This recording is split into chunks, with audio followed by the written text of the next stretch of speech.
तो कृष्णदास जी गोवर्धन मंदिर के अधिकारी, गिरिराज जी श्रीनाथ जी के अधिकारी, तब श्रीनाथ जी गोवर्धन में विराजते थे, फिर बाद में यहां आ गए उदयपुर के पास।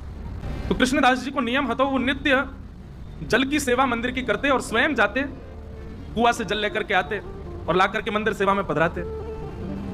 प्रत्यक्ष प्रकट है करके श्रीनाथ जी ठाकुर जी ने कही, बोले कि हे कृष्णदास, अब तुम वृद्ध हो गए हो, अब सेवा करनी धीरे धीरे कम कर दो, इतनी भोर में जाओ जल लेकर के आओ, हमको बड़ा श्रम हो गया आपको देख करके।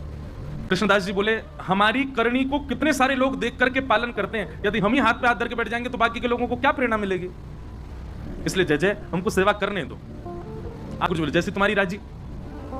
कि श्री कृष्णदास जी जल भरने के लिए कुआं पे गए और जैसे ही जल भर करके बाहर निकाल रहे, आप श्री का पैर फिसल गया और कुआं में गिर गए, और कुआं में गिर करके श्री कृष्णदास जी के भगवत नाम गमन हो गया। आश्चर्य की बात यह तो थी, दुखद घटना थी कि भैया एक परम वैष्णव भक्त भगवत धाम को प्रस्थान कर गए, पर चर्चा का विषय ब्रजमंडल में यह बना हुआ था कि एक परम वैष्णव की, एक परम भागवत की, एक ऐसे दिव्य महापुरुष की इस प्रकार से मृत्यु होना विश्वास उठाने जैसा लग रहा था। सब जगह यह चर्चा होने लगी। बोले कि क्या फायदा ठाकुर जी का नाम जप करने का, क्या फायदा इतनी सेवा करने का, क्या फायदा इतना भजन करने का। कृष्णदास जी को देखो, कुआं में गिर गए, प्राण निकल गए। अरे कम से कम प्राण। अब तरह तरह की बात ब्रजमंडल में घूमने लगी। ऊपर से किसी ने एक बात और जोड़ दी। बोले क्या? बोले वो तो भूत और बन गए।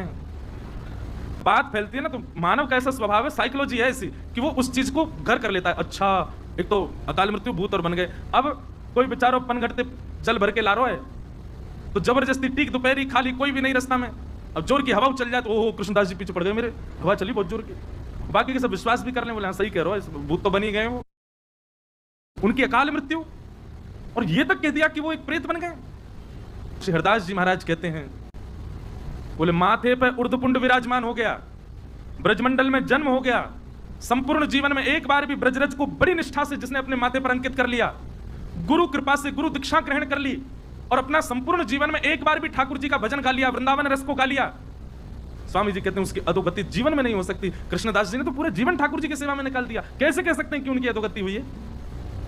स्वामी जी को बहुत चिंता हुई इस बात को सुनकर के, ये तो गलत है। ऐसा है स्वामी जी के रस भावन में कि श्री हितरवंश महाप्रभु काल भट्ट गोस्वामी जी, हमारे श्री गोविंद देव जी को प्रकट करता श्री रूप सनातन जी और श्री हरिराम व्यास जी, ऐसे अनेक रसिक जन सब आए निधिवन में, और निधिवन में एक पूरी गोष्ठी बैठी कि भैया ऐसे ऐसे ये तो भक्ति पर प्रश्न चिन्ह उठ रहा है, कृष्णदास जी की अधोगति हो गई, वो प्रेत बन गए, बड़ा लोग बाग तो भक्ति करने से डर रहे हैं, मंदिर जाने से यूं कहने कुछ फायदा ना है भैया, कृष्णदास कुआं में गिर गो।